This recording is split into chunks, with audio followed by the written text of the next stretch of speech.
Hi friends, welcome to my channel. ఈరోజు వీడియోలో అక్షయ తృతీయ రోజు లక్ష్మీదేవిని ఎలా పూజించాలో మనం ఈ వీడియోలో తెలుసుకుందామండి. అలాగే అక్షయ తృతీయ విశిష్టత గురించి ఈరోజు మనం ఏమి వస్తువులు కొనాలో కూడా మనం ఈ వీడియోలో తెలుసుకుందాం. అలాగే అక్షయ తృతీయ రోజు ఏమి దానాలు చేయాలో పూర్తి వివరాలతో మనం ఇప్పుడు తెలుసుకుందామండి. అలాగే ఒక చక్కటి పురాణ గాథ కూడా ఉందండి, మనం అది కూడా ఇప్పుడు విందాం. అష్ట ఐశ్వర్యాలను కురిపించే అక్షయ తృతీయ. అక్షయ అంటే తరగనిది, క్షయం లేనిది అని అర్థం. మహాభారతంలో అక్షయ పాత్ర పేరు ప్రస్తావనకు వస్తుంది. ఈ పాత్ర ఉన్నవారి ఇంటికి ఎంతమంది అతిథులు వచ్చినా కావలసినంత ఆహారాన్ని ఇస్తుందని పురాణాలు చెబుతున్నాయి. అష్ట ఐశ్వర్యాలకు అధినేత్రి శ్రీ మహాలక్ష్మి. ఆమె అనుగ్రహం ఉంటే చాలు, జీవితంలో ఏ లోటు ఉండదు. అందుకే లక్ష్మీదేవి కటాక్షం కోసం అక్షయ తృతీయ పర్వదినాన పూజలు నిర్వహిస్తారు. వైశాఖ మాసం శుక్లపక్ష తదియ నాడు అక్షయ తృతీయగా పురాణాలు పేర్కొన్నాయి. అక్షయ తృతీయ పూజా విధానం. అక్షయ తృతీయ రోజు ఉదయాన్నే లేచి తలస్నానం చేసి మీ ఇంటిని ముందుగా మామిడి తోరణాలతో అలంకరించుకోవాలి. ఆ రోజు సాయంత్రం అంటే అక్షయ తృతీయ రోజు సాయంత్రం లక్ష్మీదేవిని మనం పూజించడం అనేది ముఖ్యమైన విషయం.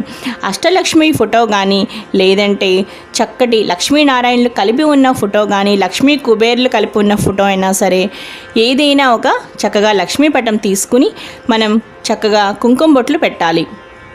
ఆ తరువాత చక్కగా ఆవు నెయ్యితో దీపం పెట్టాలి. దీపం పెట్టిన తర్వాత చక్కగా ఆచమనం చేసి సంకల్పం చెప్పుకొని షోడశోపచార పూజలు నిర్వహించాలి.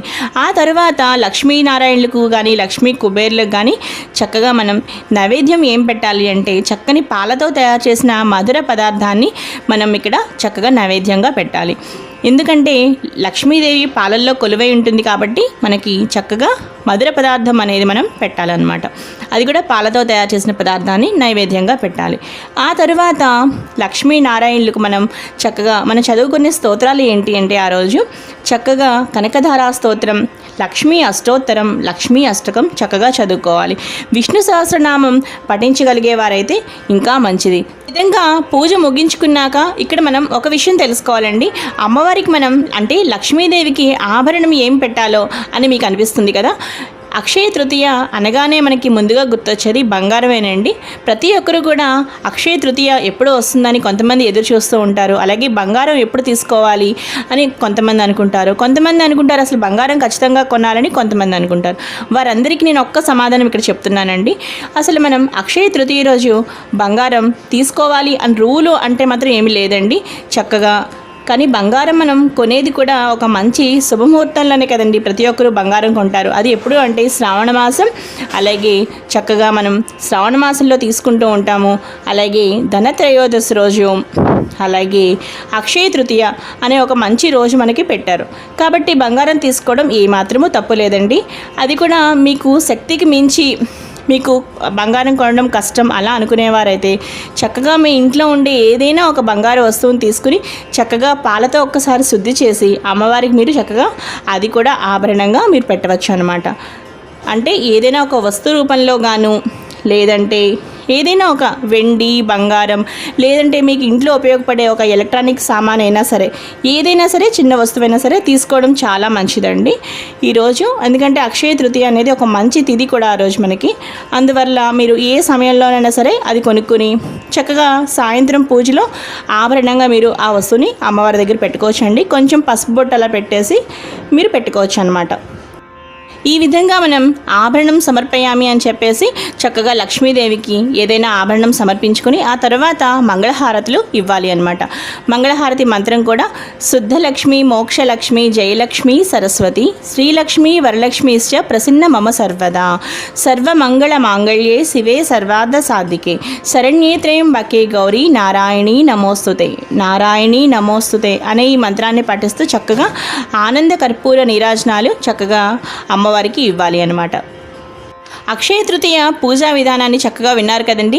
ఇప్పుడు మనం అక్షయ తృతీయ రోజు ఏ దానాలు చేస్తే మంచిదో, ఏ దానాలు చేయడం వల్ల సత్ఫలితాలు లభిస్తాయో తెలుసుకునే ఒక చక్కని విశిష్టత కలిగిన ఒక మంచి పురాణ కథ ఉందండి అక్షయ తృతీయకి సంబంధించింది.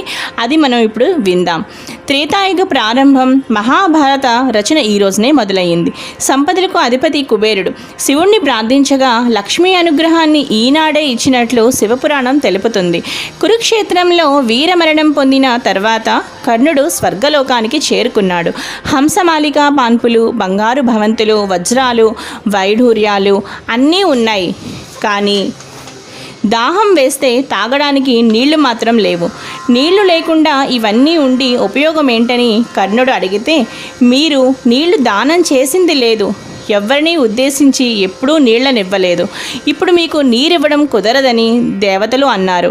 నీటిని ఇచ్చినట్లయితే ప్రాణాలు పోకుండా జీవుడు సూక్ష్మ శరీరంలో ఉండగా ప్రాణాలు నిలబెట్టుకోవడానికి అవకాశం కలుగుతుంది. కర్ణుడు మహాదానశీలి కాబట్టి నీటిని దానం చేయడానికి ప్రత్యేకంగా ఒకరోజు అనుమతిచ్చారు. ఒకరోజు ఆయన భూమి మీదకు వెళ్ళి ఎవరి ద్వారానైనా నీ జీవుడి ఖాతాలో నీటి దానం చేయించుకోమని తెలిపారు. దీంతో అక్షయ తృతీయ నాడు కర్ణుడు మళ్ళీ భూలోకానికి వచ్చాడని పెద్దలు చెప్తూ ఉంటారు. అక్షయ తృతీయ రోజు ముఖ్యంగా చెప్పుకునే దానం ఏంటి అంటే ఉదకుంభ దానం. అంటే చక్కగా కుండ నిండా నీళ్లు పోసి చక్కగా మనం ఆ కుండను దానంగా ఇవ్వాలి.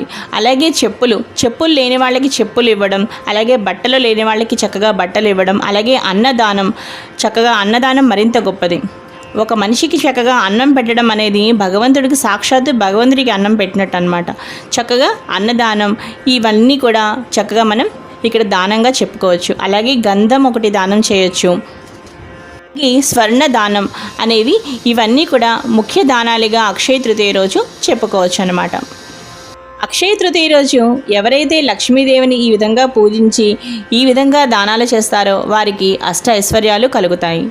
చూసారు కదా ఫ్రెండ్స్, ఈరోజు ఈ వీడియో మీకు నచ్చినట్లయితే లైక్ చేయండి, షేర్ చేయండి, అలాగే సబ్స్క్రైబ్ చేసుకోండి. మరిన్ని డివోషనల్ వీడియోస్ కోసం, మంచి వీడియోస్ కోసం చూస్తూనే ఉండండి లావణ్యాస్ లైఫ్ స్టైల్.